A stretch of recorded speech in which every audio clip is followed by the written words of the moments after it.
البايثون تقدر تشتغل بيها حاجات كتير جدا، بس يعني الموبايل ليه استخداماته والويب ليه استخداماته. انا فكرتي ان انا اعلمك الاساس اللي هتبني عليه الموبايل، او تبني عليه الويب، او حتى كمان مش الويب بس، الاي اي. مش بس الاي اي، انا هحاول بقدر الامكان ان اخر سيشن دي احاول احضر لكم فيها كده شويه حاجات ايه اللي بعد كده، وات ذا نيكست. الفكره بس فين انه زي ما قلت محتاج الموضوع ممارسه، انا مش مصباح سحري. الفكره كلها الموضوع مترتب عليك، انت محتاج ان انت تشتغل، تسعى شويه، تجرب، تمكن من الاساسيات اللي احنا شرحناها. الحاجات دي كلها لما الموضوع ده تقدر توصل له هتلاقي الدنيا بقت تمام ان شاء الله. يعني القصد ان احنا ان شاء الله، انا متخصص في عده مجالات يعني، بس اكتر حاجه اتعاملت بيه معاها هي الويب. ف... فالويب يعني اشتغلت بكذا طريقه فيه، ومش بس الويب، كمان الالعاب متخصص فيها برضو، والاي اي تخصصت في الاي اي برضو، عملت بعض التطبيقات بالاي اي، بعض التطبيقات لشركات. لما بقول بعض التطبيقات او بعض الاشياء، انا مش معناه ان انا عملت حاجات تجريبيه، لا، معناه ان احنا عملنا حاجات برودكشن فعلا، حاجات نزلت السوق يعني. الالعاب نفس القصه. بالنسبه بقى للتولز والكلام ده كله، انا عشان كده بحب بايثون كنوع من انواع ال يعني بايثون بستخدمها في اي حاجه تقريبا. الفكره كلها ان انا عايز اوضحها ان بايثون مثلا تقدر تعمل بيها حرفيا بمعنى الكلمه اي حاجه. انا مثلا عندي برامج، عشان افتح لكم برضو المجال كده، برامج اوتوميشن. فكمثال تقدر ببساطه تخلي الكمبيوتر يعمل بعض الحاجات بعيدا عن ان انت قاعد بس بتتفرج عليه وهو بيعمل. ده اسمه مجال الاوتوميشن. كل ده ممكن تقدر تعمله ببايثون. مجال مثلا الاي اي، عملت البرنامج اللي عرضته عليكم كفيديو في الجروب، كان بالاي اي، كان بالبايثون. الالعاب تقدر، انا كنت، هي الفكره كلها من اللعبه اللي انا كنت شغال عليها دي كانت احترافيه قوي، تريبل اي جيم، في انواع كتير جدا للالعاب يعني، بس كانت احترافيه جدا اللعبه دي. فاللي حصل انه كان فيها اكتر من لغه، يعني اللعبه دي نفسها هي متبرمجه بخمس ست لغات مع بعض، مش عكس بعض، مع بعض، كانوا بيدعموا بعض. فكانت متبرمجه ببايثون، سي بلس بلس، وكان فيها جزء بي اتش بي، وجزء ال يو اي، وجزء خلط الداتابيز زي سيكوال بيور، ماي سيكوال بيور، حاجات زي كده.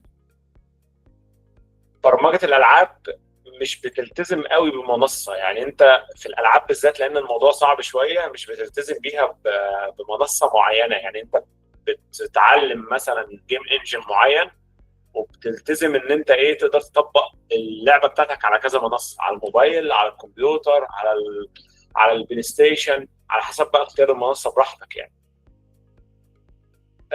ان شاء الله ربنا يوفقك. انصحك ان انت تدخل على حاجه اسمها سي شارب، تتعلم سي شارب. طبعا من الاساسيات اللي احنا اتعلمناها، يعني انت فهمت الكلام ده هتلاقيه في سي شارب، نفس النظام. يعني انت لما هتفهم ان شاء الله هتلاقي يعني الموضوع سهل كمان يعني.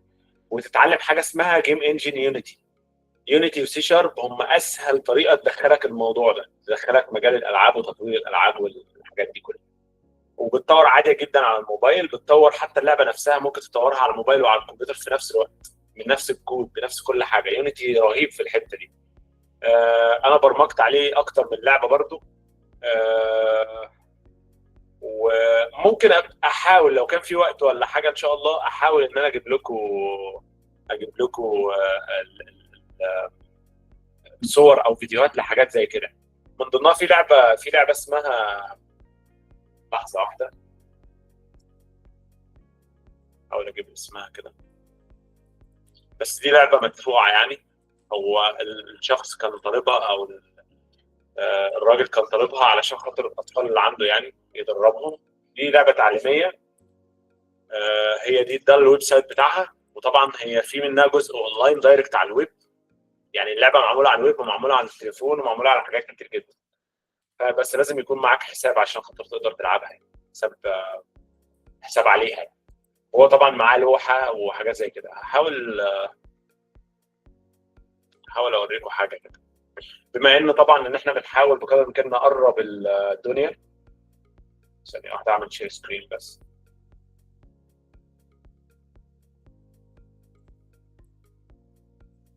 شايفين كده صح؟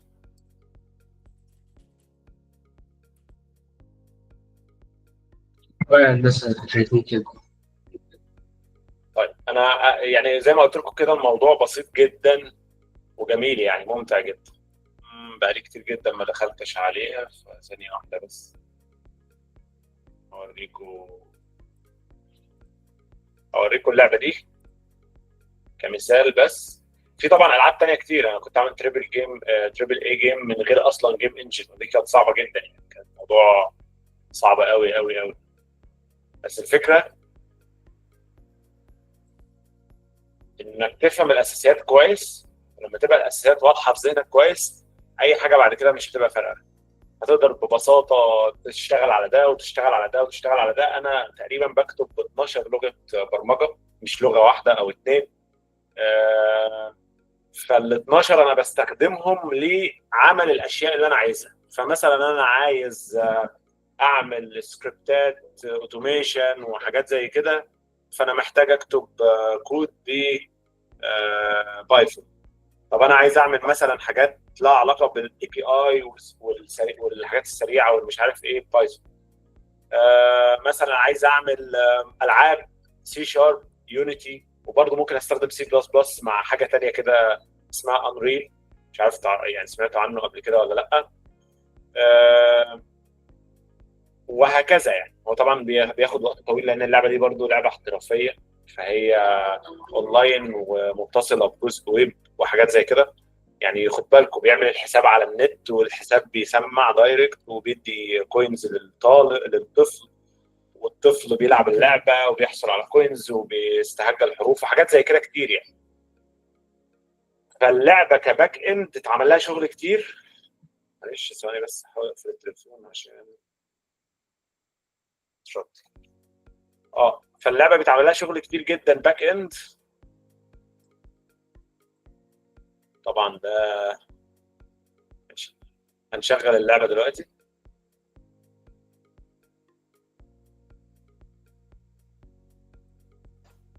تقريبا هي اطفال اكتر. مش عارف سامعين صوت. سامعين صوت الجهاز. سامعين. بيبدا بقى ان هو مثلا يدخل على اللوحه بتاعه الطفل، على اسم الطفل مثلا، ويبدا ان هو مثلا الطفل بيلعب المراحل. السلام عليكم يا أطفال، هيا بنا نبدأ درس اليوم. يبدا بقى يختار مثلا الحرف الصحيح. حبيبي اختر. عشان يقدر ان هو يستهجى الحروف بشكل كويس. يا بطل اختر. لو اختار غلط بيعمل كده معاه لحد ما يختار صح. يا مدير اختر. مش بس كده، في العاب كتير هيا يعني. نكتب. بعد كده بينتقل للعبه كده معينه، وكل مرحله هي لعبه مختلفه. في بس جزء عايز هيا اوضحه. نختار المنطاد الذي يحمل.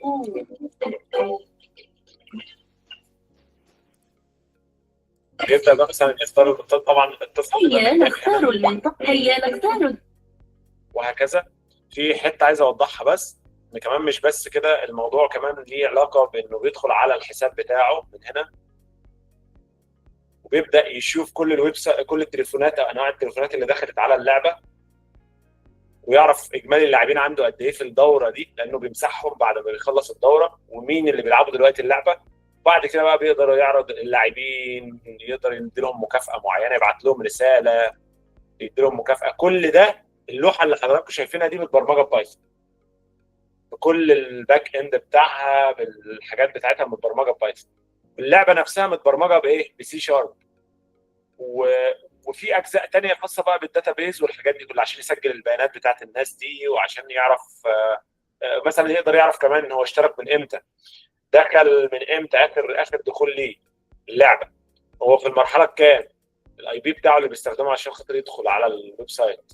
طبعا بقى يقدر يعمل كمان زي ايفنتس تظهر على الويب سايت دايركت وهكذا. وطبعا المراحل نفسها يقدر يعمل لها تعديلات، فمثلا المرحله كذا يقدر يحط فيها الحروف اللي هو عايزها.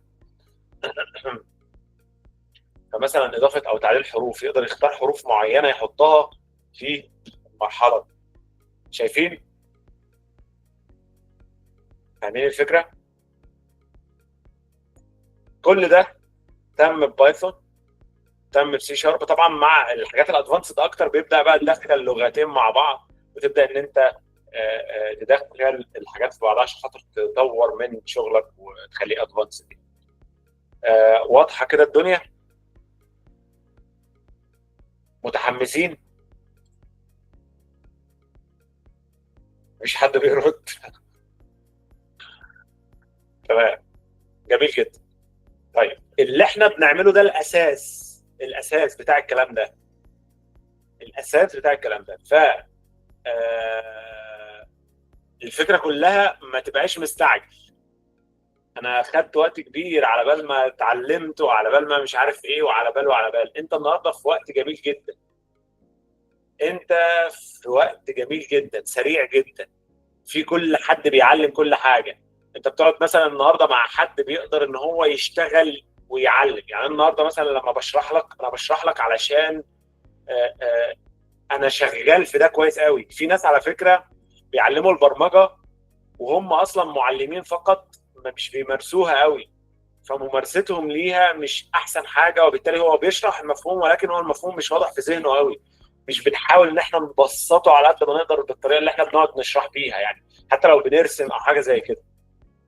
بحاول اجيب لكم من ارض الواقع المفهوم محفور كويس. فاهمين الفكره؟ عشان يتحفر عندك بنفس الطريقه بشكل كويس. مطلوب من حضرتك المذاكره، مطلوب من حضرتك الممارسه. زي ما انا قلت، لازم تمارس، لازم ممارسه، لازم ممارسه. طيب انت ما مارستش، ما ينفعش تقول لي الوقت قد ايه. طب بتمارس، لو بتمارس تقريبا كل يوم مش اكتر من 6 شهور، هتلاقي نفسك بتقدر تبني برامج، وتقدر تكتب كود وكل حاجه. طبعا الموضوع شويه في الحاجات الادفانسد شويه، يعني بياخد منك وقت ومجهود اكتر، بس انت تقدر توصل لده لان انا بعمله الوقت. يعني مثلا اللعبه دي كلها تقريبا الباك اند بتاعها مش كل حاجاتها، معظم حاجاتها 90% من حاجاتها انا اللي عامله لوحدي. تمام؟ فانتوا متخيلين بكلمك فين؟ يعني ما تفكرش الموضوع صعب، هو سهل لو انت مارست. انا خدت سنين امارس، بس ده اللي خلى النهارده مثلا انا بكتب بتلقائيه زي اكني بالظبط بتكلم. ودي الفكره اللي انا عايز اوضحها لكم. طيب خلينا نخش في الكورس على طول ان شاء الله عشان خاطر ما نضيعش وقت.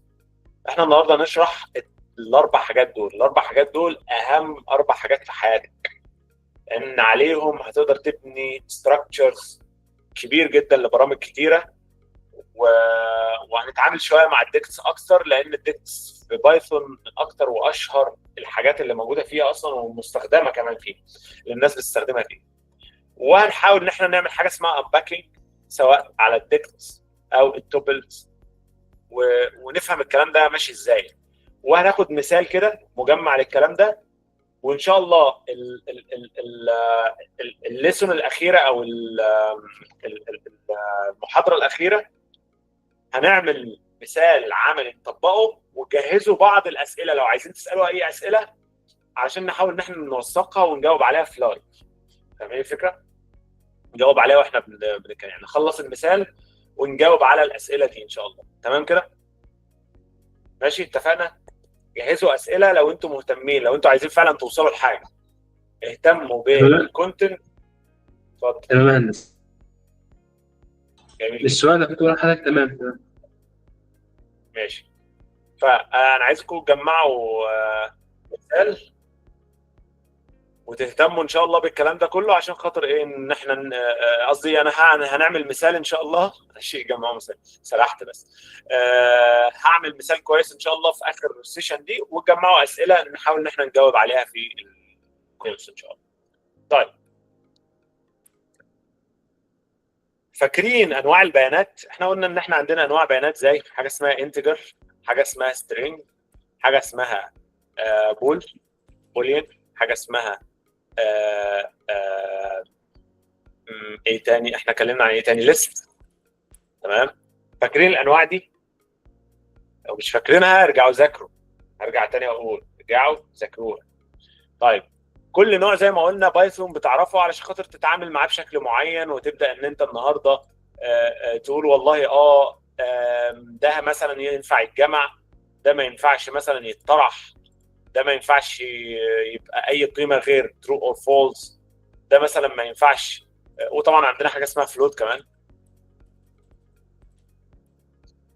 فاهمين الفكره؟ ده مثلا بيتعامل معامله الكسور، ده ليست بيتعامل معامله الليست، وهكذا. فاهمين الفكره؟ فكل نوع من الانواع دي بيتعامل بطريقه معينه. في بقى انواع ادفانسد شويه، وهي الانواع المتقدمه علشان خاطر نقدر نتعامل مع البيانات والبرامج بشكل اسهل كمان، من غير ما يكون عندنا مشاكل ولا القصص دي كلها.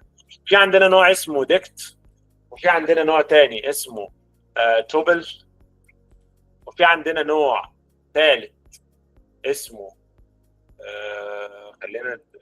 خلينا ناخدها. في عندنا نوع كمان اسمه ست، والليست اللي احنا عارفينها اوريدي. تمام كده؟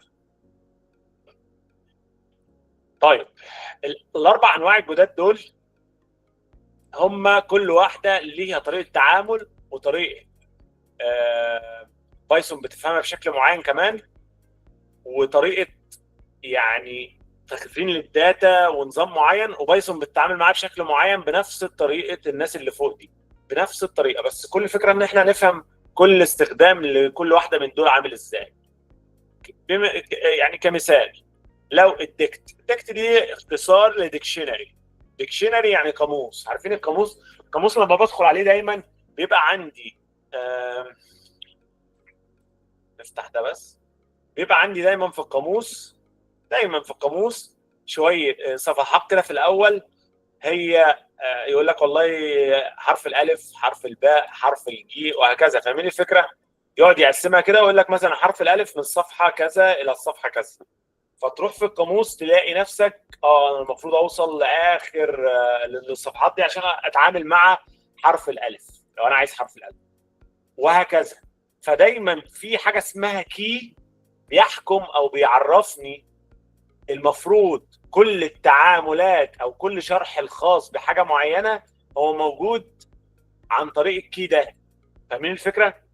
يعني انا النهارده مثلا فاتح الكتاب او فاتح القاموس، انا عايز دلوقتي اشوف شرح الحرف الالف مثلا. فانا دلوقتي قال الحرف الالف رحت عليه قال لي والله من الصفحه كذا للصفحه كذا، فبروح على من الصفحه كذا للصفحه كذا وبشوف المحتوى.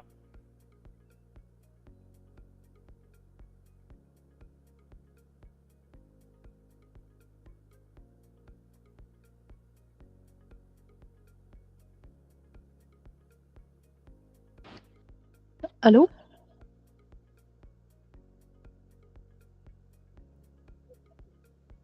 هو الصوت وقف ولا؟ الصوت واقف عندنا كمان برضه. تمام.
زر.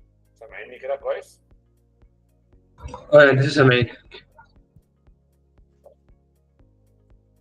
الكاميرا هتظهر دلوقتي بس بتاع فصل بس. طيب الصورة واضحة شايفيني، وهفتح دلوقتي مشاهدة الشاشة ثواني. واضح كده؟ اه كده تمام، الصوت واضح والصورة واضحة. طيب جميل جدا. ف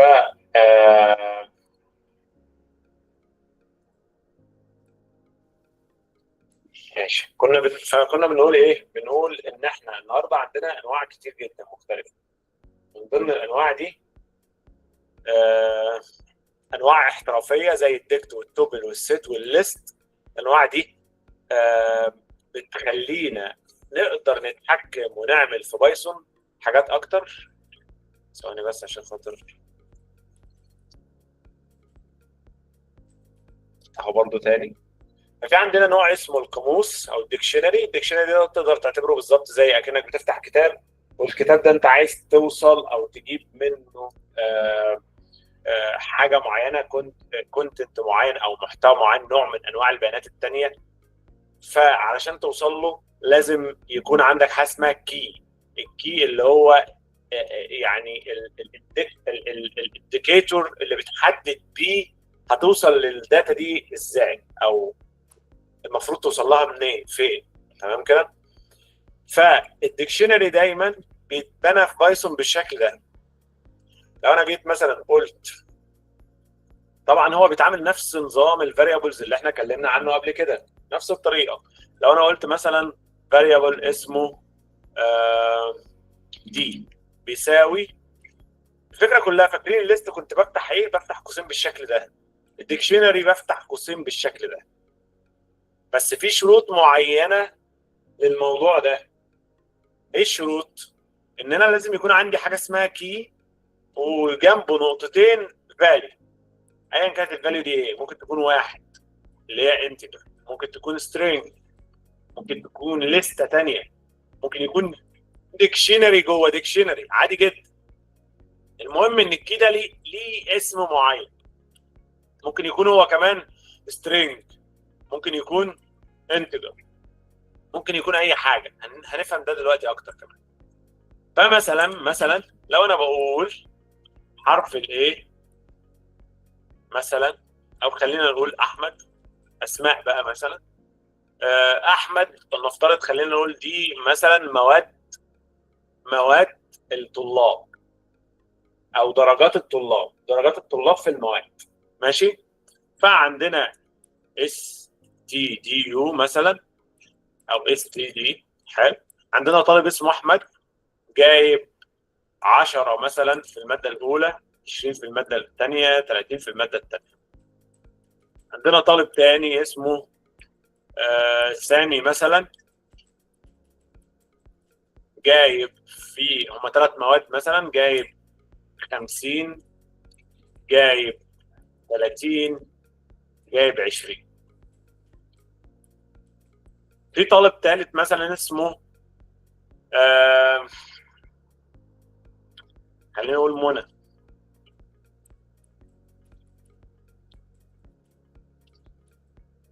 جايبه مثلا 70، 40، 30. طبعا لو انتوا خدتوا بالكم في قوانين معينه لكل نقطه هنا. اولا النقطتين اللي بيتحطوا دول، فلو اشتغلت النقطتين هيدي ايرور في كل مكان. ولازم الكومه بعد كل سطر او كل كي بعرفه احط كومه بالشكل ده. تمام؟ طيب هنحاول دلوقتي نتعامل معاه عشان نفك الطلاسم اللي قدامنا دي. ببساطه اس تي دي ده فاريبل من نوع ديكشنري. الديكشنري ده تعتبره قاموس زي كتاب كده بتخزن فيه درجات الطلاب. فلو انت عايز تروح لاحمد والله تقول احمد وبعد كده تدخل جواه وهتلاقي الدرجات بتاعته. لو عايز تروح لسامي هتلاقي سامي وتلاقي الدرجات بتاعته. عايز تروح لمنى هتلاقي منى وتلاقي الدرجات بتاعتها. في بس طريقه ترتيب قلنا اللي هي طريقه الترتيب دي. خدوا بالكم انا عامل هنا مصفوف، انا ممكن اعمل ديكشنري. جوه ديكشنري. فاقول مثلا مثلا اول ماده، الماده A جايب فيها 10، الماده B جايب فيها 20، والماده C جايب فيها 30. نفس القصه بالنسبه للاشخاص الباقيه. واهم حاجه تاخد بالك ان بعد كل كي وبالنقطتين بالفاليو بتاعته لازم اضيف كوما. فالرسمه هتصبح كالتالي: عندي حاجه اسمها كي، حرف الكي، نقطتين الفاليو، حرف الفي، فدي القيمه، وده الكي، ده المفتاح، ده اللي بوصل من خلاله، ده اللي بعرف من خلاله القيمه دي كام. تمام؟ ففي عندي في كي وفي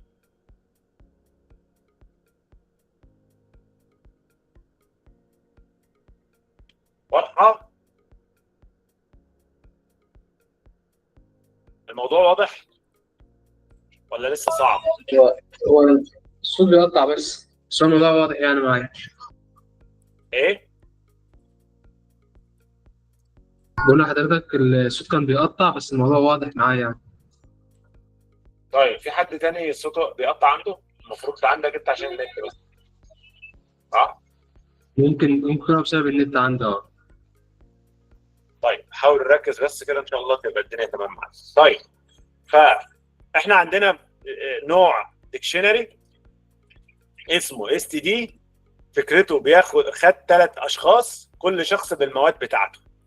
طيب ايه فايده حاجه زي كده؟ فايده حاجه زي كده ان ده بقى ستراكشر دلوقتي، انا بخزن فيه الداتا بشكل مرتب جدا، فاقدر اوصل لها بسهوله جدا جدا جدا وبشكل واضح. عارفين لو كان الموضوع ليست مثلا، فما كانش في اي حاجه هتبقى واضحه، مش هبقى عارف الدرجات كلها تبقى داخله في بعضها، مش هبقى عارف دي درجات مين ودي درجات مين ودي درجات مين.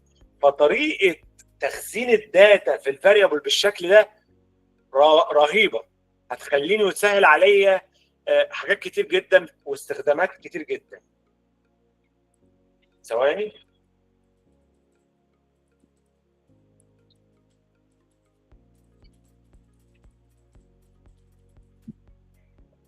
طيب فاصبح لو انا عايز دلوقتي اجيب الداتا بتاعي، لحظه،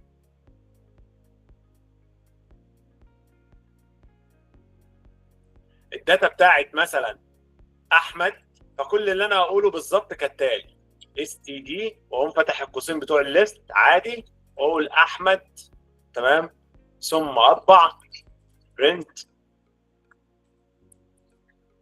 واعمل تشغيل ونتفرج. جاب لي كل الداتا بتاعت احمد اهو. A بتساوي A 10، B 20، والسي 20، 3 مواد اهو. فاصبح ان انا بكتب الكي بدل ما بكتب البوزيشن بتاع، لو فاكرين الليسته، بدل ما بكتب البوزيشن بتاع الحاجه اللي انا عايزها، فمش هيحصل لخبطه زي ايام زمان. شفت السهوله؟ كل الفكره بس ان انا بنفس قوانين الليست، بس كل فكرتها ان انا بفتح وبكتب الكي اللي انا عايزه، اللي هو مثلا احمد، يجيب لي على طول دايركت الداتا بتاعته. مش محتاج زي ايام زمان مثلا اقعد اكتب البوزيشن واقعد اقول 0، لا 1، لا انا اتلخبطت ونسيت ده كان ده بتاع مش عارف مين. الكلام ده كله اصبح ما عادش الكلام ده كله. طيب هل اقدر اجيب قيمه ماده واحده بس؟ يعني انا عايز احمد ايه، عايز ماده الايه، الماده اللي هي رقم اللي هي اسمها ايه مثلا. كل الفكره جنب اس دي في قوسين اهو، جبت جوه احمد، فدي القيمه بتاعت احمد. نستعيد عن اس تي دي احمد دي بالقيم دي، فدي ديكشنري تانية. يعني لو قلنا كده، قلنا ده بيساوي ده، فاصبح قيمه اس تي دي احمد بتساوي ده بالظبط، وده ديكشنري تاني. كل الفكره ان انا بستعيد عنه كده واقوم فاتح قوسين تانيين وحاطط حرف الايه، فكده هيجيب لي كام؟ حد عارف؟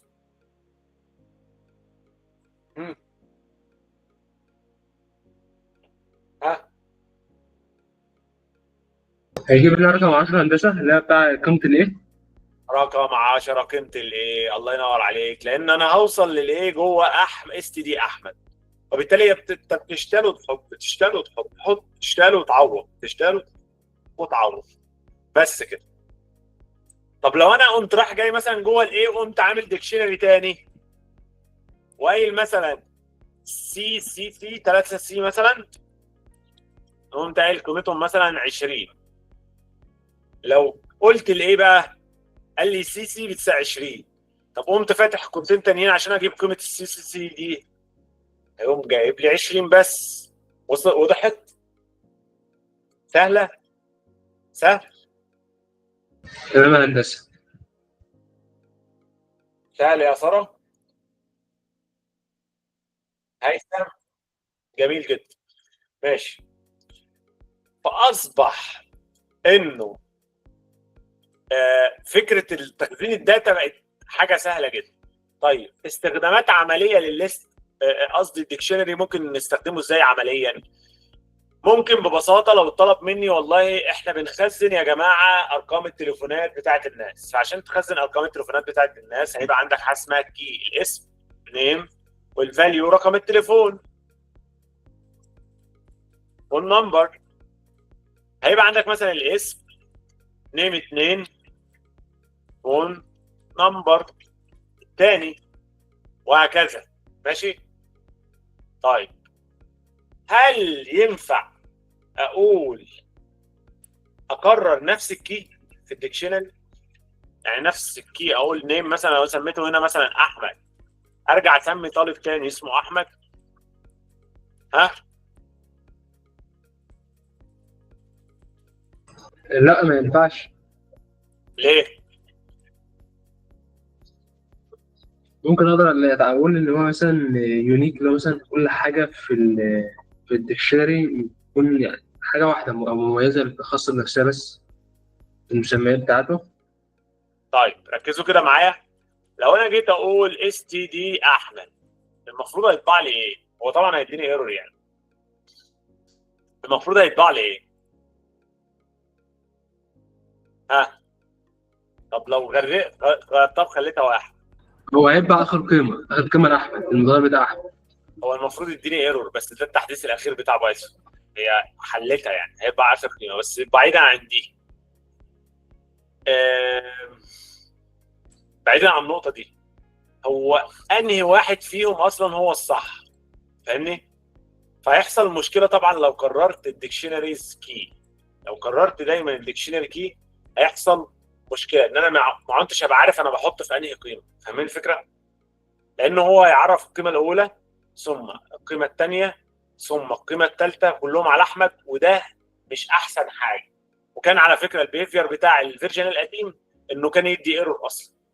دلوقتي حصل تحديث بسيط عشان يحلوا المشكله دي. المهم بعيدا عن كل الكلام ده، انه دايما عود نفسك كبيست براكتس ما تحطش دوبليكيشن للكي، لازم الكي يكون يونيك، ما يتكررش، ما يتكررش تاني خالص طول الديكشنري دي، بس ينفع اكرره في ديكشنري تانية. فانا لو قلت اس تي دي 2 مثلا، اقدر احط مثلا احمد تاني عادي، بس هوصل له بقى عن طريق ايه؟ اس تي دي 2. تمام كده؟ فاهمين الفكره؟ واضحه كده؟ هحاول اقرا عن التحديث بتاع الديكشنري كي اللي حصل ده، لان انا ما قراتش عنه بصراحه، وهفهم ليه هم عملوا كده. المهم المفروض كان يدي ايرور بصراحه، المهم مش مهم. طيب في امثله تانية كمان تقدر تستخدم من خلال الديكشنري عشان تعرفوا هو ممكن يكون عامل ازاي. عارفين الويب سايت اللي انا لسه فاتحه قدامكم ده ووريته لكم؟ وانا داخل انا عرف منين الباسورد بتاعي؟ مش بس الباسورد بتاعي كمان، خدوا بالكم في طلاب كتير جدا، اشمعنى انا بالذات دخلني على اللوحه دي ان انا استخدم واتحكم واحط لده كذا وابعت لده رساله الى اخره. في حاجه اسمها الرولز، يعني صلاحيات. يعني انت النهارده لما تكون داخل كمستخدم ادمن غير كان لما تكون داخل كمستخدم عادي. فببساطه بعمل حاجه اسمها، اقدر اعمل حاجه اسمها سكيما بالديكشنريز دي. فيوزر سكيما مثلا ممكن تكون كده، يعني حتى وانا كاتب يوزر سكيما هتلاقوا الاي اي بيكمل لوحده معظم الحاجات. فمثلا لو عندي الاي دي هقول الاي دي مثلا واحد، اقول مثلا النيم فده اسم المستخدم، مثلا خلينا نقول اسلام. في عندي كمان مثلا الايميل بتاعه، في عندي الباسورد بتاعه، وفي عندي حاجه اسمها الرول. فانا ده شكل الداتا اللي بيتخزن فيها. وفي كمان ممكن حاجه كمان لاست لوجن. تعالوا كده نشوف بشكل عملي بس الحوار ده عشان افهمكم بس الدنيا ممكن تكون ماشيه ازاي. فلو انا النهارده فتحت ده، شايفين اللوحه؟ لو جيت على عرض اللاعبين، كل لاعب دي اسم ايميل نوع معين، فده الجندر بتاعه ذكر او انثى، الحاله بتاعته هو محظور ولا شغال نشط ولا وضعه تمام ولا ايه، النقاط اللي عنده. فانا عشان اعمل حاجه زي كده لازم اقول مثلا البوينتس، مثلا نقاط تبقى 100، مش عارف ايه مثلا هنا عندنا ايه تاني. طبعا في انواع من البوينتس كتير عنده فهيكررها بنفس النظام. تاريخ الاشتراك، لاست لوجن، مش عارف ايه، كل الحاجات دي بتسجل كده بنفس الشكل ده تقريبا في الديكشنري. فاهمين الفكره؟ سهله، في وضحت ممكن نستخدمها عمليا ازاي. حلو جدا. انا بحاول اخليها عملي، تقرب من العملي شويه اكتر عشان تبقى فاهم الموضوع ده بيتعمل ازاي او ممكن نستخدمه في ايه. مش مجرد انا بشرح لك الديكشنري واقول لك يلا مش عارف ايه وانت تكتشف مع نفسك بعد كده ايه تستخدمه ازاي. مش بس كده، على فكره استخدامات كتير كتير كتير فوق ما انتم ممكن تتخيلوا. ممكن اعمل مثلا حاجه اسمها سيتنجز، بجمع فيه كل اعدادات السيستم. فمثلا المستخدم هنا في اعدادات اللعبه، اعدادات عامه حساسه جدا الاعدادات العامه دي، فهو يقدر يقفل اللعبه. ففي حاجه اسمها جيم ستاتس. جيم ممكن تكون بوليان فاليو، ترو اور فولس. فولس يعني مقفوله، ترو يعني شغاله، فهي عنده هنا مثلا شغاله. وضع الاجازه ده نظام مختلف يعني. في بقى حاجات زي ايه، رابط تويتر، رابط انستجرام، قيمه تحويل الجواهر، اصدار اللعبه الاخير. فاهمين الفكره؟ فتقدر ببساطه تخزن كل ده جوه الديكشنري، ومن استخداماته طبعا يعني ديكشنري رهيب يعني. طيب اقدر اعمل ليست جوه الديكشنري. فمثلا اقول ان انا اقدر اخزن اليوزرز بالشكل ده، واقول اليوزرز دي تبقى كمان هي كمان ديكشنري او لسته. فالانواع تقدر تبقى متداخله جوه بعضها بشكل كبير جدا. يوزر 1 مثلا ده 2 اللي احنا لسه متكلمين عليها، او اليوزر سكيما بتاعته، يوزر السكيما بتاعته ممكن تكون ديكشنري فيها كل الكلام ده كله. المهم ان انا بلتزم دايما ان عندي كي نقطتين، الفاليو دي ممكن تكون ديكشنري ثاني وديكشنري ثالث وديكشنري رابع الى ما لا نهايه زي ما انت عايز تقوله. اهم حاجه تبقى فاهم ان كل ما دخلت انت محتاج تفتح قوسين عشان تدخل جوه اعمق، ثم قوسين وتكتب الكي طبعا جوه. طيب خدوا بالكم، انا ممكن اعمل كي زي كده واحد. هل اقدر اوصل لليوزر سكيما دي لو انا قلت كده؟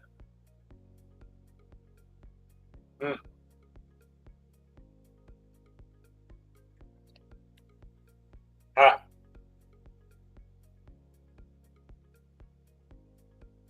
اداني ايرور.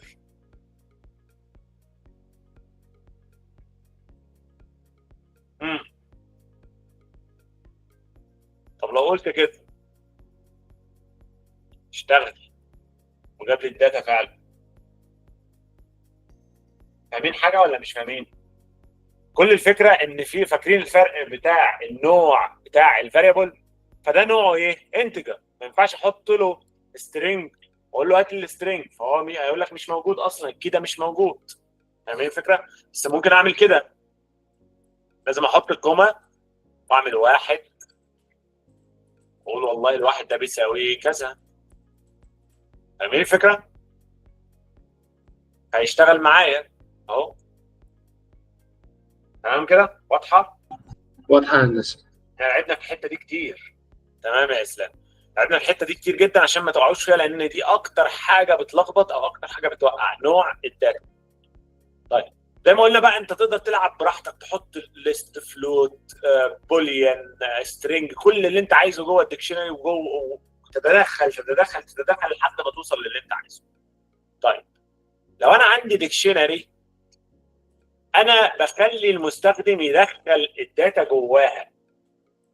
يعني مثلا احمد، قيمه احمد 1،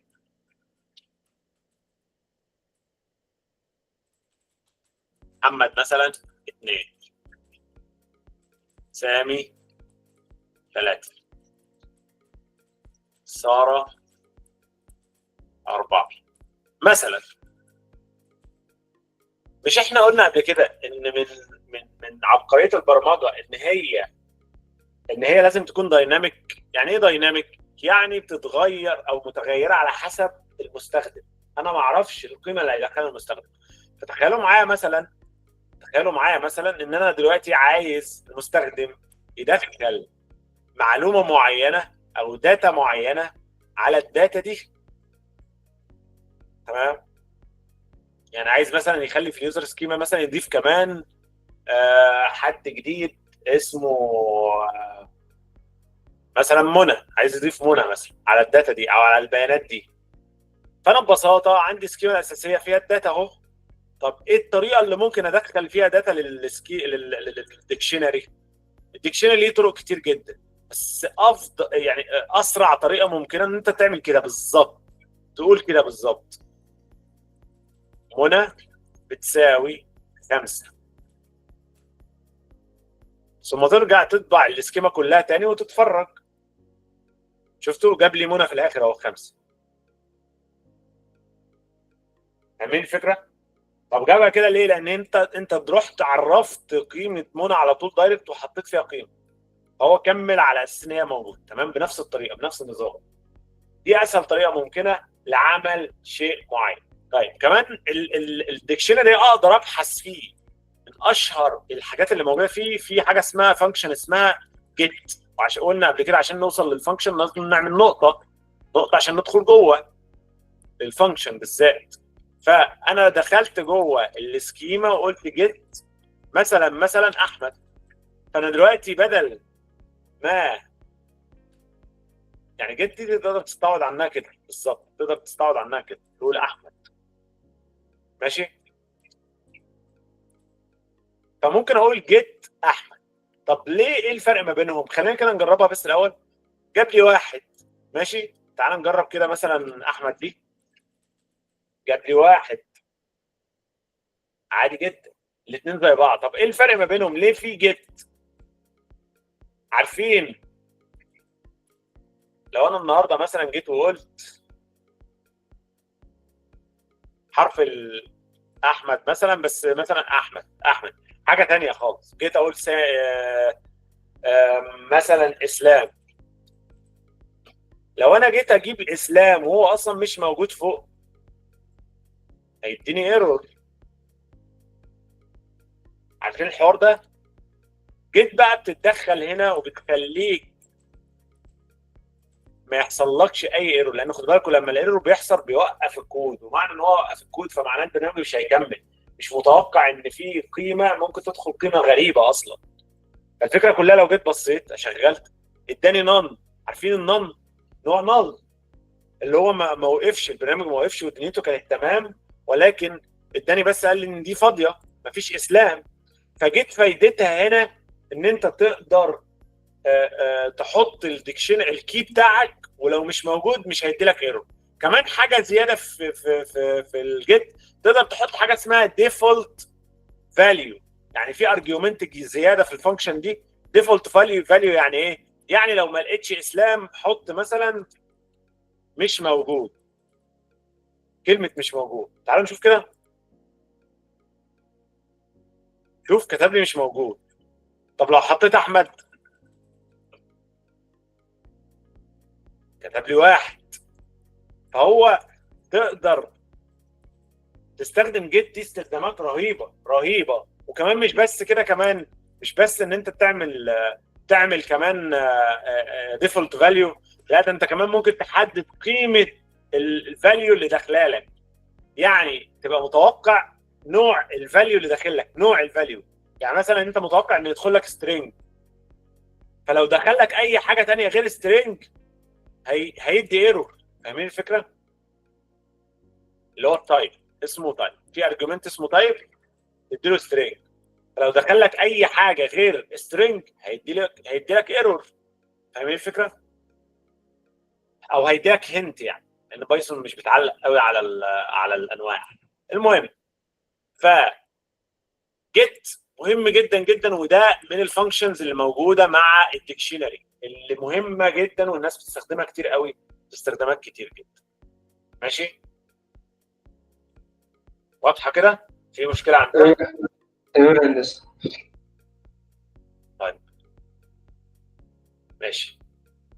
طيب لو افترضنا ان انا عندي مثلا، عارفين الكتالوج؟ لو قلت ان الكتالوج بيساوي ديكشنري، وقلت مثلا الرقم الصنف 101 بيساوي مثلا نيم، قول له مثلا لابتوب،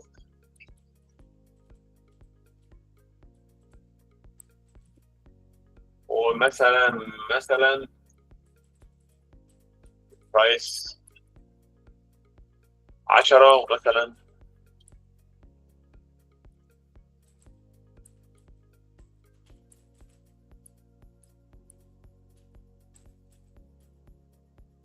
ولو قلت الصنف 102، ولو قلت الصنف 103، ولو قلت الصنف 104.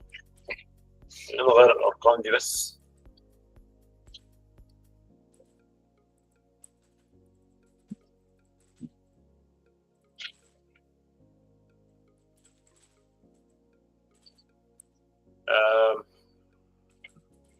سكرين مثلا، ايا كان تابلت. بصوا بقى، انا دلوقتي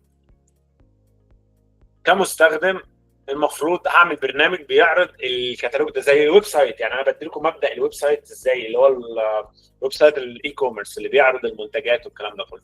هدي لكم مبدا بسيط بيشتغل ازاي عن طريق الديكشنري، عشان تعرفوا بس استخدامات الديكشنري دي عامله ازاي. رهيبه رهيبه لا تعد ولا تحصى. فببساطه مثلا انا دلوقتي بقول والله انا عايز اعرض للمستخدم واقول له اهلا بيك مثلا في متجر، اهلا بك في متجر اي حاجه، الاحلام مثلا. رحبت بالمستخدم، بعد كده اعمل له برنت، من فضلك اختر الاصناف او اختر الصنف تريد مثلا من التالي. بصوا بقى، احنا هنحاول نعمل ايه؟ هنعرض كل الاصناف باسعارها، ولما يختارها هقول لكم على حاجه احسن كمان، ممكن نعمل حركه احسن كمان. اقول له مثلا من فضلك ادخل رصيدك المتاح للشراء. تمام كده؟ فانا باخد منه الرصيد بتاعه عشان اخليه كمان يقدر ان هو يشتري. حلو كده؟ جميل جدا. طيب انا عشان اخد داتا من المستخدم لازم اخدها فاريبل، فاقول مثلا الرصيد بتاعه اللي هو بالانس.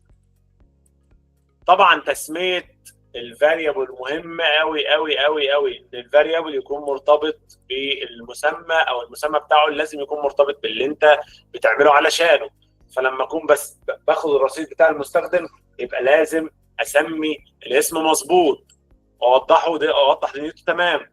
فهقول مثلا والله البالانس انبوت، او خلينا نقول انت الاول عشان خاطر ما نغلطش نفس الغلطه بتاعت التحويل. والله ادخل فانا خدت منه رصيد. في عندنا حاجه زياده قوي مهمه جدا اسمها تراي واكسبت. لو هو دخل ايرور معين، يعني دخل مثلا حروف، يعيد معاه تاني العمليه لحد ما يدخل رقم مظبوط. مثلا هقول له هنا رصيدك غير صحيح، من فضلك ادخل رقم صحيح. فاصبح ان احنا عندنا حاجه اسمها تراي دي فكرتها ان هي تخليه يتوقع ان في مشكله. وتراي دايما بتقدر ان انت ببساطه تخليها في المطلق كده، اللي هو اكسبشن، اي حاجه حاصله، ده نوع الايرور اللي ممكن يحصل. يعني خلينا نتكلم عليها سريعا بس. تراي دي فكرتها ان هي لو انت في اي ايرور مش متوقعه، هو بصي الرصيد ده هو المستخدم بيدخل الرصيد بتاعه علشان لما يدخل الرصيد بتاعه يقدر يشتري من الستور بتاعنا. فاهمين الفكره؟ طب بص اقول لكم على حاجه حلوه قوي. اقول لكم انتوا اديتوني فكره حلوه جدا. انا هعمل لكم حاجه كده من الحاجات الحقيقيه. بص يوتيوب، ماشي؟ انا عندي قاعده مستخدمين، مثلا احمد يوزرز، مثلا اقول مثلا سكيما، اقول مثلا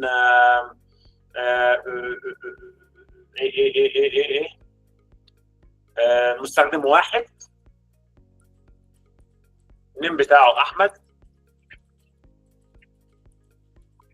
الباسورد بتاعه 1 2 3،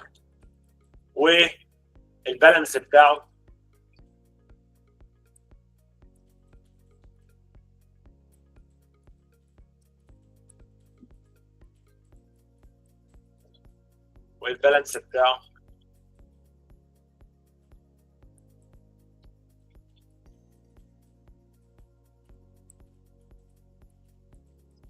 معاه $100 مثلا او 200 دولار، خليها 500 عشان خاطر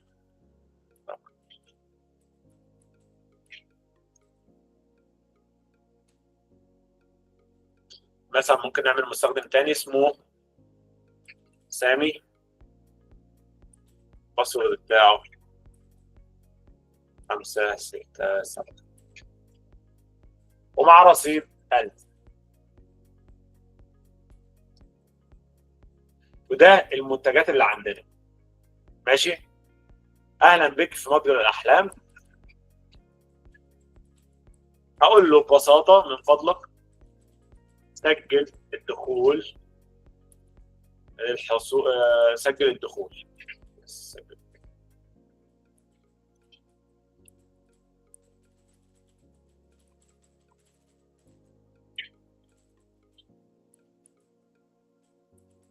عشان يسجل الدخول ببساطه في عندي حاجه اسمها محاوله وخطا اللي هي تراي.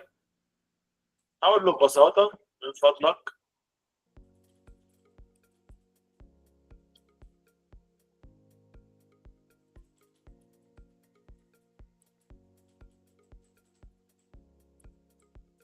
ادخل اسم. ده لما بتدخلوا على الفيسبوك بيطلب منكم اسم المستخدم.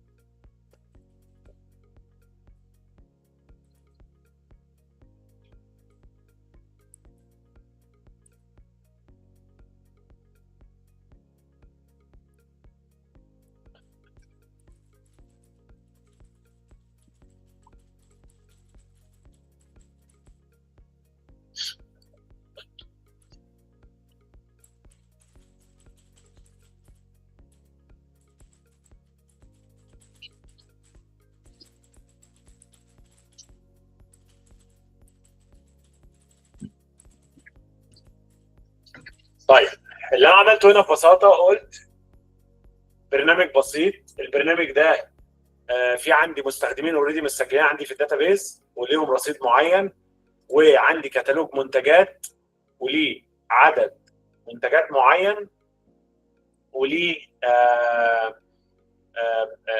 اسعار معينه واسماء معينه. فاهمين مبدا الويب سايت؟ مبدا الويب سايت اللي هو ويب سايت للاي كوميرس اللي هو بيبيع منتجات على النت. ماشي؟ فاكرين وايل ترو علشان خاطر لو ما قدرش ان هو يدخل البيانات صح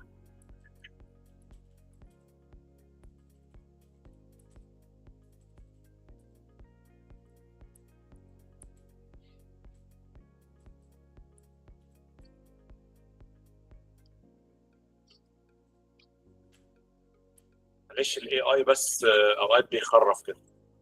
لو ما قدرش ان هو يدخل البيانات صح يفضل يعيد معاها لحد ما الدنيا تبقى تمام. فببساطه انا دلوقتي بكتب يوزر نيم، بكتب باسورد علشان خاطر اليوزر نيم والباسورد دول خدوا بالكم المثال ده احنا بنحاول نطبق عليه كل حاجه. وانا حطيت الداتابيس بتاعتي اهي فوق، فحطيت الفاريبلز خدت فيها البيانات دي وابدا بقى ايه اتشيك عليهم. طبعا لو دخلها غلط فتراي هتقوم مرجعاه هنا، هتقوم مدخلاه هنا وتقول له ايه هناك خطا في البيانات المدخله، وبعد كده يرجع يعيد من الاول تاني يقول له ادخل اسم المستخدم، ولما يدخله يقول له ادخل كلمه المرور، لو فيهم اي خطا يرجع تاني وهكذا. فالوايل ترو دي هي بتعمل الحوار ده واحنا بنكسرها هنا، بنبريك هنا عشان خاطر ننزل تحت. طيب عشان ننزل تحت بقى انا لازم اتشيك على الباسورد واليوزر نيم دول عندي ولا لا، موجودين عندي في الداتابيز ولا لا. هقول يوزر نيم، هل اليوزر نيم ان، بس ركزوا بقى في الحوار ده، كل اللي انا هعمله لازم ابص على السكيما فوق شكلها عامل ازاي عشان اقدر اعمل برنامج عليها او اقدر ابحث جواها يعني زي ما بيقولوا. فاقول والله اذا اليوزر نيم موجود جوه الداتا بتاعتي دي والباسورد بتاعه صح، ابدا اعمل لي ايه بقى؟ دخله على الموقع وريه المنتجات. ماشي؟ ده اللي انا اعمله. اقول اف يوزر نيم ان، بعد كده طبعا هي لا طريقه بحث مختلفه، ممكن اقول فور اكس ان يوزرز، انا هبحث في كل اليوزرز اللي موجودين. دي طريقه بقى بس في طرق ثانيه احسن يعني. هبحث في كل اليوزرز الموجودين. ما كنتش عايز اعمل الطريقه، انا غيرت طريقتي بس عشان ما تبقاش صعبه عليكم، فانا هاخد لكم طريقه سهله جدا يعني دلوقتي. انا عملت فور وبحثت في يوزرز، ده ممكن يكون يوزر تمام. فانا دلوقتي بقول انا هبحث في كل اليوزرز، اول اف يوزر نيم بيساوي يوزر نيم. وخد بالكم بقى كمان هقول كمان ان يوزر باسورد بيساوي باسورد، اللي هم الباسورد اللي فوق، يوزر نيم اللي فوق الباسورد. ماشي كده؟ هتشوفوها دلوقتي.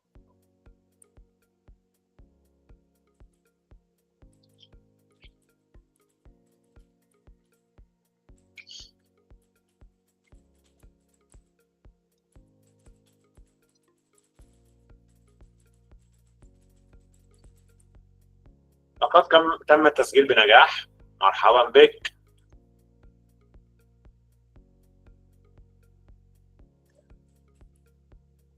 ممكن اقول له مثلا رصيدك الحالي.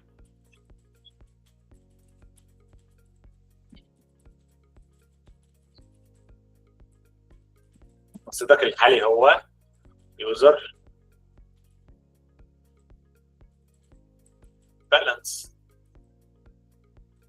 ماشي؟ دي حركه بقى كمان لازم نعملها هنا علشان خاطر ما نخليهوش ينزل تحت. مثلا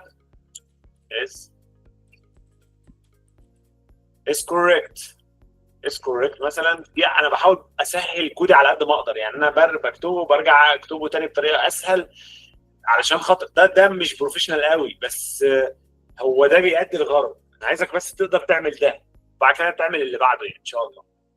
اتمنى بس تكونوا متابعين يعني فاهمين ان انا بكتب ايه. لو في حاجه مش مفهومه ممكن برضه ترجع تسالني او كده.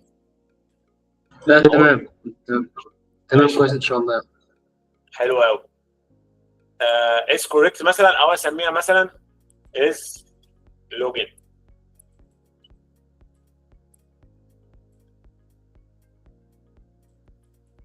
is login وخلاص. هو is login لحد ما يسجل فعلا is login، اقول true. طيب لو كان if not login يقول له مثلا او خلينا مش not login، خليها if it is login اصلا. يقوم عرض له المتجر نفسه. نعمل ايه بقى؟ مثلا نقول for مثلا نقول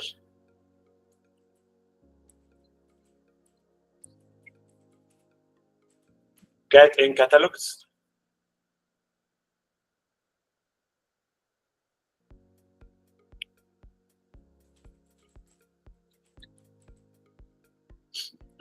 لازم دايما برجع ابص على السكيما وارجع تاني علشان اتخيلها في عقلي، وبالتالي ابدا اطبق من خلالها. فاهمين الفكره؟ عشان تبقى مظبوطه. انا عارف انا مثلا دي هتبقى كذا ودي هتبقى كذا ودي هتبقى كذا. خدوا بالكم بقى من حاجه، هو انا عامل غلطه معينه في الكود قاصد اعملها يعني، ماشي؟ اتمنى ان انتوا تاخدوا بالكم ان انا عايز نغلط فيها الاول بس وبعد كده نصلحها، ماشي؟ المهم فور كات ان كاتالوج، وبعد كده ببدا ان انا اقول والله كات مثلا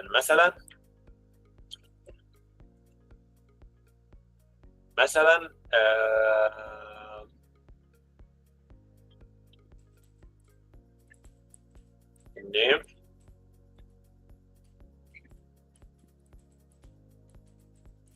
بما يلي قائمة منتجاتي.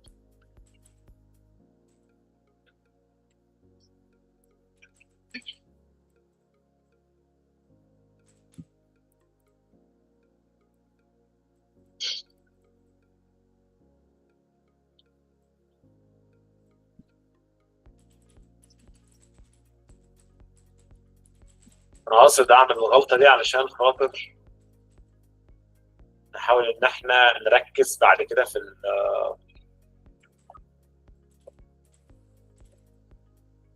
الحاجه دي. يعني هي اللي انتوا لسه ما تعرفوهاش، بس انا قاصد اغلطها علشان خاطر نركز بس. طيب خلاص عرضنا المنتجات. مثلا ممكن اقول له ببساطه كده كمان كانت نفسه. دي برضه غلطه يعني.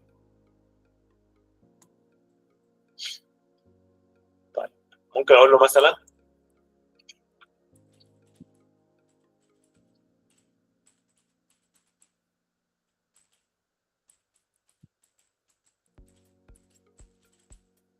ده كود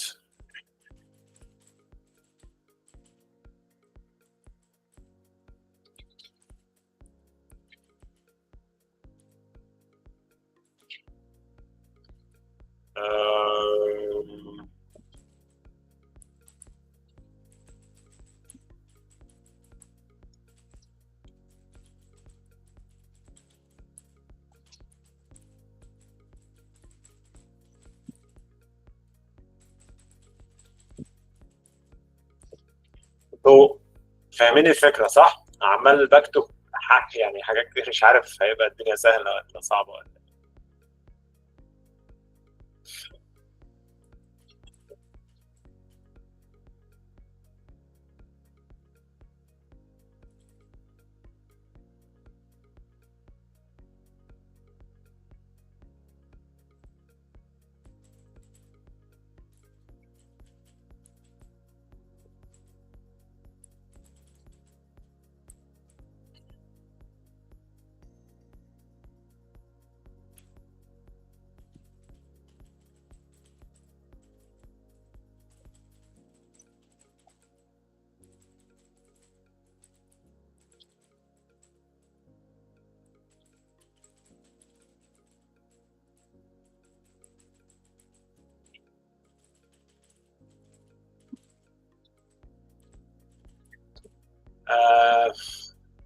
طبعا وانا شغال لازم اكون مركز في كل التفاصيل. تمام، كل التفاصيل، لو نسيت حاجه الدنيا هتضيع معايا يعني. ماشي.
ممكن كمان اخليه يرجع يعيد من الاول.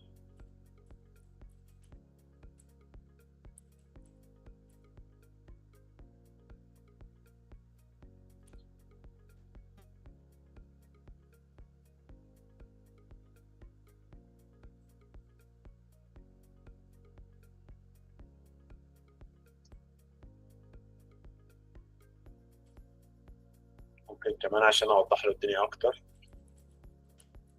موضوع بسيط جدا.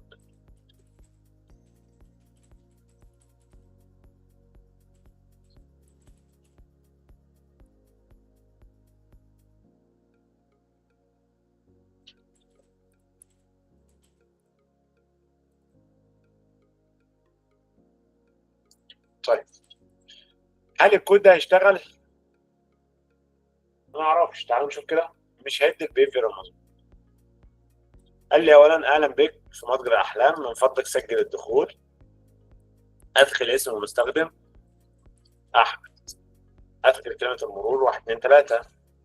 قال لي ايرور. اداني ايرور ليه؟ لان ببساطه انا ما ينفعش اعمل فور لوب دايركت كده على الديكشنري، لازم اطلع الايتمز اللي جواه. فلازم اقول ايه الايتمز اللي جواك، والايتمز اللي جواه دايما بتطلع كي وفاليو. يعني كي حرف الكي ده معناه الكي، والفي معناه الفاليو. فببساطه انا عايز الفاليو، فببساطه هستبدل اليوزر دي كل كلمه يوزر بفي، حرف الفي. تمام كده. ثم المفروض هنا هوصل لليوزر داتا من خلال، انا كل اللي انا عملته ان انا سجلت الفي جوه اليوزر داتا. تمام. الفي دي اللي هي من الاخر كده ده الكي، ودي كلها الفاليو. فانا خدت الديكشنري بتاعه اليوزر كامله بكل داتتها وسجلتها في الفاريبل ده. تمام. عشان بعدين ابقى استخدمها لما يبقى صح. لما عملت اس لوجن ترو وعملت اليوزر داتا في، فده معناه ان انا كده خلاص خزنتها وهستخدمها بعدين. ركزوا بقى. تعالوا نشغل البرنامج ده كده. لو انا قلت احمد وقلت 1 2 3 اداني ايرور تاني. تعالوا نشوف الايرور التاني ليه. نفس الغلطه اللي هي بتاعت ايه؟ كاتالوج. الكاتالوج ده مش ديكشنري، حضرتك مستخدمه لي ليه؟ كدايركت. لازم تطلع الايتمز اللي جواه، فلازم دوت اطلع الايتمز. في عندي كي، في عندي فاليو. طيب الكي هو الرقم ده اهو، الفاليو هي البتاعه دي كلها كامله، فهستعيض عن الكات بالفي.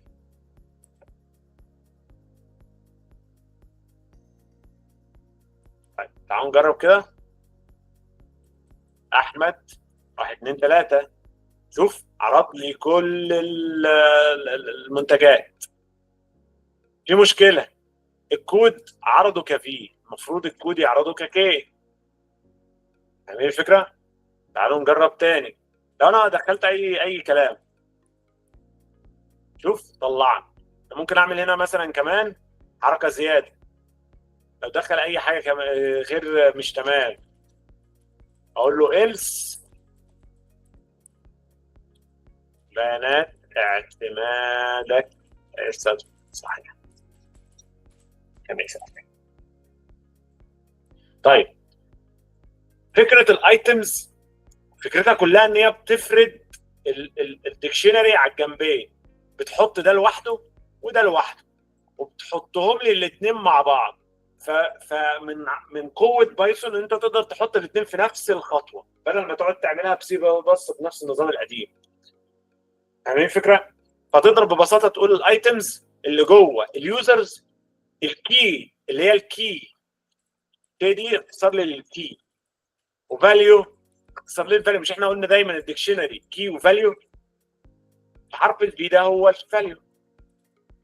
الفاليو اللي هو الجزء دايما بيكون ده، الجزء ده اللي بعد النقطتين. اما الكي هو المفتاح اللي بدور عليه او اللي بيخليني اقدر اوصل للكونتنت ده او الداتا ده او الفاليو ده من خلال الكي. ماشي صح؟ فاهمين كده؟ حلو تمام يا هندسة. جميل قوي.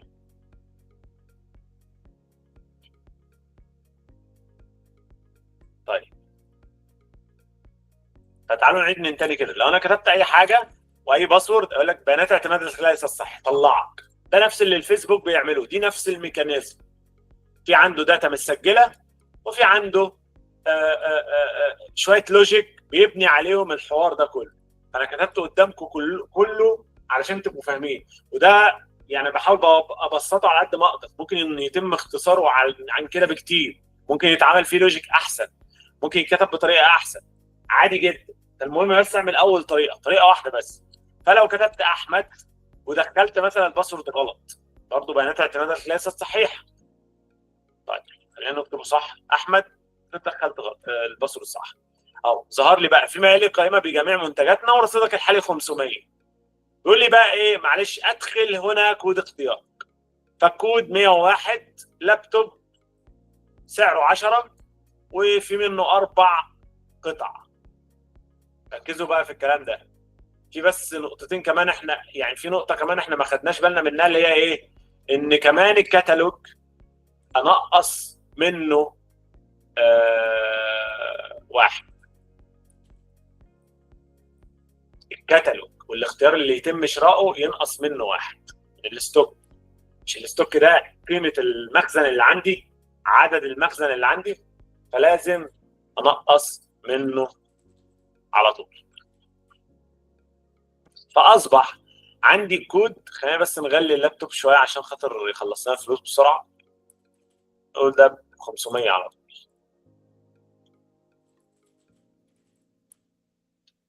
عندي قال لي فيما يلي قائمه بجميع منتجاتنا رصيدك الحالي هو 500. ممكن نلغيها من فوق عشان ما تتكررش. عمالين نحسن في البرنامج وهكذا، انت لما بتجرب بتحسن. فيما يلي قائمه بجميع منتجاتنا رصيدك هو 500. الكود 101 اللابتوب قيمته 500 والستوك بتاعته 4. طيب في حاجه كمان ممكن نحسنها احسن كمان، ان احنا نعمل ايه؟ نعرض قبل اي حاجه، قبل كل الكاتالوجز دي، قبل كل الداتا، نعرض الهيدر بتاع الكلام ده. فممكن نقول كود جنبها مثلا نيم، جنبها مثلا برايس، جنبها مثلا ستوك. فلو عرضنا تاني اهو قال لي كود نيم برايس ستوك. ممكن امسح كلمه الكود دي خالص بحيث ان الدنيا تبقى مظبوطه. انا عمال احسن في البرنامج اهو كود نيم برايس ستوك. فانا عرفت اخر واحده ستوك. ماشي. طيب يقول لك ادخل هنا كود اختيارك. يعني انا مثلا اخترت اللابتوب وعايز اختار اللابتوب، اكتب 101. لو كتبت قال لي ايه بقى؟ لقد تم شراء المنتج بنجاح، رصيدك الحالي هو المفروض 0 طبعا. المفروض رصيدك الحالي انا اللي كاتب هنا ماشي. لقد تم شراء المنتج بنجاح، وبيقول له فوق رصيدك الحالي هو 0، اصبح رصيد 0. تعالوا كده نحاول نشتري لابتوب تاني او اي حاجه تانيه. لو دخلت 101 قال لك ايه؟ رصيدك الحالي لا يكفي لشراء هذا المنتج. ماشي؟ واضحه؟ ده ببساطه كونسبت بيتعمل كباك اند از باك اند في المتاجر الاي كوميرس والناس دي كلها. فاهمين الفكره؟ سهله؟ الكلام ده سهل؟ هي أول مرة بس فالدنيا بس متلخبطة شوية. لما نطبقها إن شاء الله الدنيا توضح أكتر يعني. طيب انا هحاول ابعت لكم الكود ده بحيث ان انتوا يعني تراجعوه وتعدلوا عليه. وبس اللي ملخبطني اللي هو المنطق بتاعه بس مختلف عن منطق جافا سكريبت الدنيا يعني جديدة بالنسبة، تعتبر جديدة بالنسبة لي. طيب ماشي تمام. طيب ف دي الفكره. هحاول ابعت لكم الكود ده ان شاء الله. طيب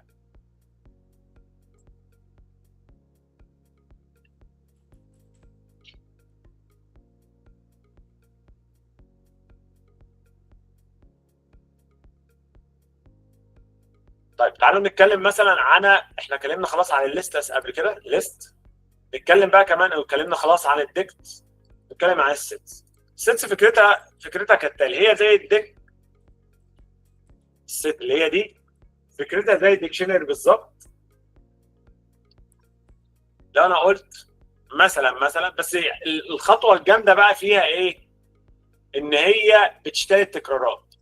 لو انا قلت مثلا حرف الاس نوعه ست، خدوا بالكم بقى الست مختلفه شويه عن الديكشنري في ايه؟ ان مفيش كيو فاليو، في فاليو على طول، فبحط الفاليو على طول. فهو عشان كده بيعرف الفرق ما بين الاثنين كده، هما الاثنين بيتفتحوا بنفس القوس، ولكن اقدر على طول اقول كي اي ام سي على طول، ادي الداتا على طول. ممكن احط اي نوع من انواع الداتا. ماشي؟ مشكله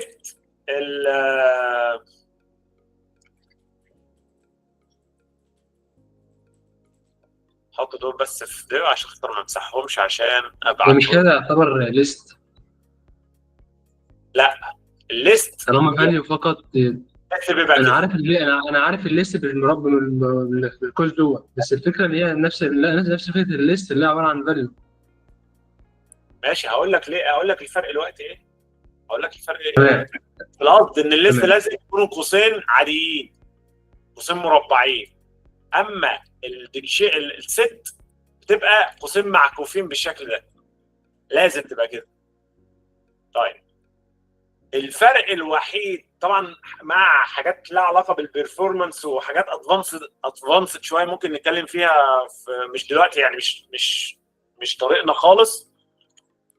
ان انت النهارده لو جيت كتبت الكي كمان وقمت قايل برنت الاس، يعني شوف انا كررت الكي فوق وتحت، شوفوا ايه اللي طلع؟ سي في ام كي، كي واحده بس مع انه في 2 كي. ما بتكررش الداتا خالص. فلو انا النهارده عندي ليست باسماء الطلاب مثلا، اس تي دي بتساوي مثلا احمد محمد محمود اسلام وهكذا، ساره، تمام، اسلام. وحد جه قال لي ايه اسرع طريقه اشتغل بيها التكرارات من هذه الليست؟ اسرع طريقه اشتغل بيها التكرارات من هذه الليست اقوم قايل له كده ست اس تي دي، وكان الله يعني خلاص خلصنا في لحظه، ولا محتاج اقعد بقى اعمل حوارات ولا قصه دي كلها. اول ما هشغل هيقول لي ساره احمد محمد اسلام محمود، ما جابش اي تكرارات من التكرارات دي خالص. كل اللي انا عملته هقول لك دلوقتي يا ساره، كل اللي انا عملته ان انا قلت ان هي تتحول للنوع 6. مش احنا عملنا ده مع الانتجر من شويه؟ يعني عاملينه تحت في الارقام، بنحول الانبوت لسترينج، وبنحول الانبوت لانتجر. اهو انبوت حولناه لانتجر، رقم انتجر. ماشي. ليه بقى مفيش ترتيب؟ لو جيت شغلت مثلا ساره بقت في النص مع انها كانت في الاول من شويه، لو جيت شغلت تاني ساره بقت قبل مكانها، وما عماله تغير. فكره الست ان هي مش بترتب الداتا خالص خالص، ما فيهاش ترتيب للداتا كمان. على فكره دي من مميزات ليها مميزات. فانت لما تيجي تستخدم الست مش عايز منك اكتر من ان انت تبقى عارف ان هي بتتعامل بالقوسين دول، وان هي بتشتغل تكرارات فما ينفعش يكون فيها اي تكرارات، وان هي لا تراعي الترتيب بتاع الداتا باي شكل من الاشكال. تمام كده؟ واضحه؟ طبعا فوائدها كتير قوي، وليها فوائد عمليه وحاجات بالهبل يعني. طيب نتكلم بقى عن التوبل.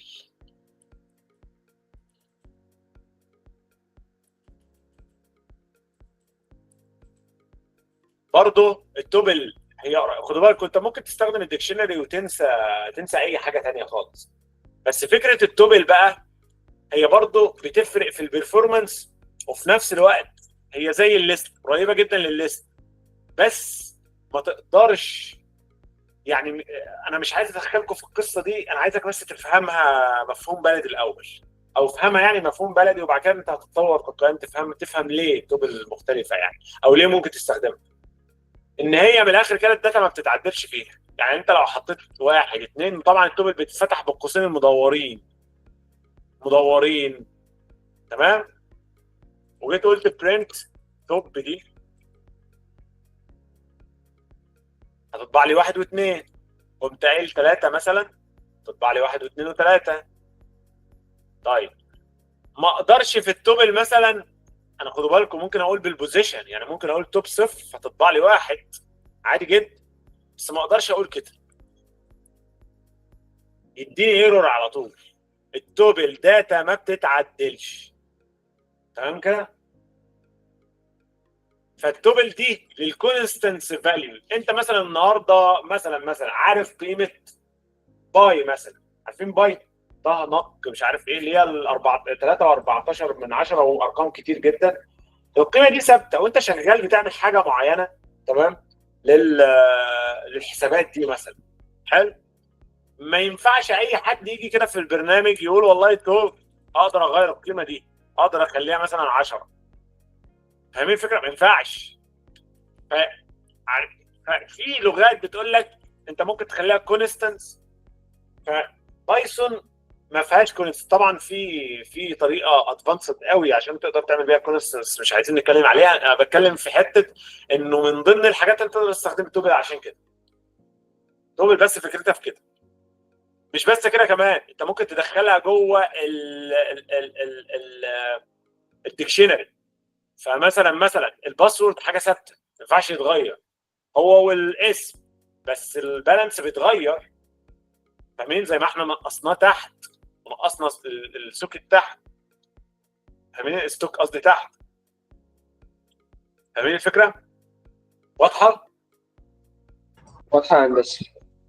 فتوبل بستخدمها علشان احفظ القيم بتاعتي من التغيير.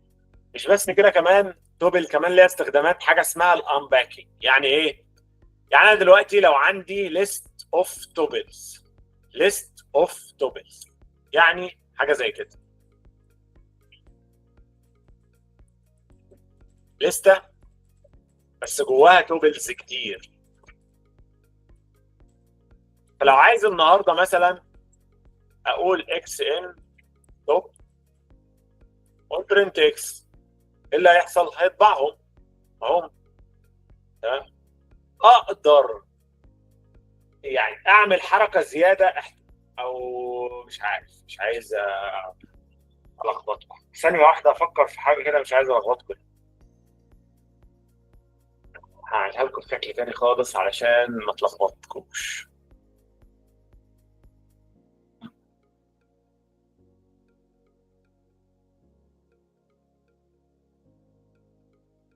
رنا.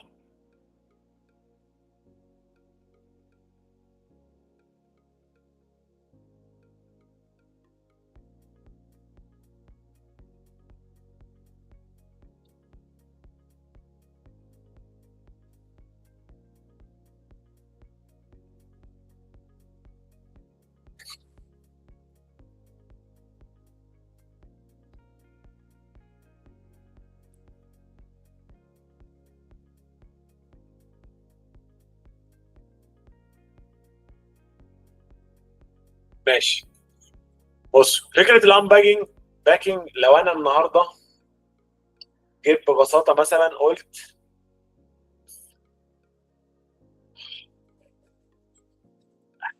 مثلا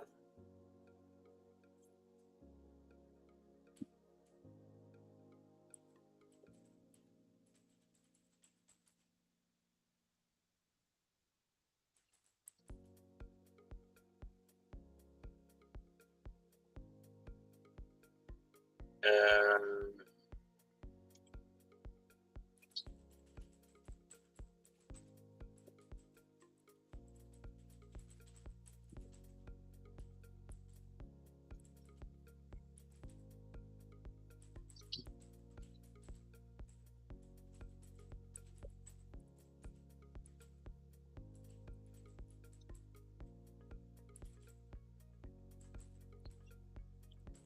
دلوقتي دي ليست اوف توبكس وفيها احمد ومحمد واسلام، وعمر احمد 20، عمر محمد 40، عمر اسلام 10، والرصيد بتاع احمد 500، الرصيد بتاع محمد 600، والرصيد بتاع اسلام 700. ماشي، واضحه؟ كل الفكره ان انا عايز دلوقتي حركه بسيطه اعرض او اطبع بيها الداتا بتاعت الشباب دول من غير ما اقعد ادخل جواهم. طب ببساطه ممكن اقول كده بالظبط: نيم ايج بالانس جوه التوبل دايركت. الليست اوف توبلز كلامي واضح، يعني في لسته عاديه خالص جواها توبلز، داتا من نوع توبلز، مش انتجر ولا سترينج ولا اي حاجه من الحاجات اللي احنا بنتكلم عنها. فلو جيت قلت برنت النيم، يعني حتى هو عرف على طول الحوار ان انا لو هبرنت اقول مثلا اف، ودي طريقه جديده لطباعه الداتا. تمام، لو جيت شغلت الكود ده بص حصل ايه: احمد از 20 سنه و$500، محمد از 40 سنه و$600، اسلام از 10 سنين و$700. دايركت على طول بدون ما اقعد ادخل بقى في التفاصيل والبوزيشن وصفر وواحد والحاجات دي كلها. لو انا اعملها بالطريقه التقليديه بدون الانباكينج وقلت اكس مثلا، فعشان اعمل الحركه دي فانا هعاني كتير جدا ومش هتبقى واضحه بالوضوح ده. اقول اكس صفر ثم اكس واحد ثم اكس 2، وتطلع نفس النتيجه. بس شفتوا الفكره الثانيه سهلت لي الانباكينج، سهل لي الفكره. فكره الانباكينج ده بالظبط اكنك بت بت حاجه متغلفه بشكل معين وانت عارف التغليفه وبتفك التغليفه بنفس الطريقه. فانت بتشوف اللي جوه التوبلز، لو كان في على فكره حاجه كمان رابعه تقدر تحطها في كي كمان هنا. فاهمين الفكره؟ واضحه؟ سهله كده؟ واضحه هندسه. طيب الحاجه دي بنستخدمها طبعا، بنحب ان احنا نستخدمها في لما بنخزن داتا ونعرف عايزين نرجع لها تاني بسرعه، بنقدر نعمل كده فالدنيا بتبقى اسهل واسرع معانا. طيب كده احنا خدنا كل الحاجات دي وتقريبا عملنا المثال اللي احنا المفروض اللي هبعته لكم ده ان شاء الله. فاتمنى ان شاء الله باذن الله تذاكروا وتظبطوا الدنيا، واتمنى ان انتوا النهارده تكون، يعني عارف ان الحصه تقيله شويه بس تكون كده يعني اتعلمنا منها حاجه. احنا كده خلصنا ان شاء الله الاسبوع. يعني انا الواجب بصراحه اللي انا شايفه بصراحه ان انتوا تاخدوا الكود ده تحسنوه. يعني هو في كذا كذا غلطه. مثلا لو حد دخل هنا رقم حاجه ثانيه مش رقم، هيحصل ايرور في البرنامج وهيوقع. صلحوا لي الايرور ده الواجب. تمام. هنا مثلا في غلطه انه لو مثلا يعني بعد ما يشتري المنتج طريقه ترتيب الدنيا مش احسن حاجه، لو في طريقه نعيد بيها ترتيب الكود بطريقه احسن يبقى كويس جدا. في هنا مثلا برضو غلطه تانية كمان في مثلا هو في شويه حاجات يعني احنا لو قعدنا نظبط فيه اكتر هنطلعه احسن من كده بكتير، بس انا بحاول اديلكم المفهوم الاساسي يعني. في طريقه كمان ان انت ممكن تحسن الكود ده وتخليه ما يشتغلش بالشكل ده، يشتغل بشكل تاني. ممكن نختصره كمان عن كده، نختصر الاكواد عن كده بكتير. لما بيشتري منتج كمان هو نقص من البالانس والستوك، هو نقص من البالانس والستوك، بس في اوقات في مشكله ان هو مثلا لما يقول له رصيدك لا يكفي للشراء ما يقولوش مثلا اشحن رصيدك. تمام. فهنا ممكن نزود اشحن رصيدك. عرفتوا يعني ايه تحسنوه؟ تحسنوه ده اللي هو تبصوا على الكود وتفهموه اكتر، تحاولوا تضيفوا حاجات من عندكم. الحاجات دي هتفيد بان احنا البرنامج ده يكون احسن. وده مبدا الاي كوميرس، مبدا المواقع الاي كوميرس والحاجات دي، ده المبدا الاساسي. ان شاء الله الحصه الجايه ناخد فيها عملي بس. هنبدا نكتب حاجه كده فروم سكراتش زي ما انتم شفتوني كده ان شاء الله، ونستخدم فيها حاجات يعني اصعب، او يعني مش اصعب، خلينا نقول ان هي توضح المفاهيم اكتر. واتمنى تكون الدنيا عجبتكم يعني. وشكرا ليكم. لو في حد عنده اي سؤال او اي حاجه ممكن تقول لي يعني. حد عنده سؤال؟ لا ده ما هندسة. هو بس المحاضرة بتاعت المرة اللي فاتت ما اترفعتش بس على الجروب. ما اترفع الرابط بتاعها، ما جاش قصدك صح؟ اه اه. طب هرفع الرابطين ان شاء الله. خلاص تمام. شكرا عفوا. شكرا ليك، ربنا يخليك. السلام.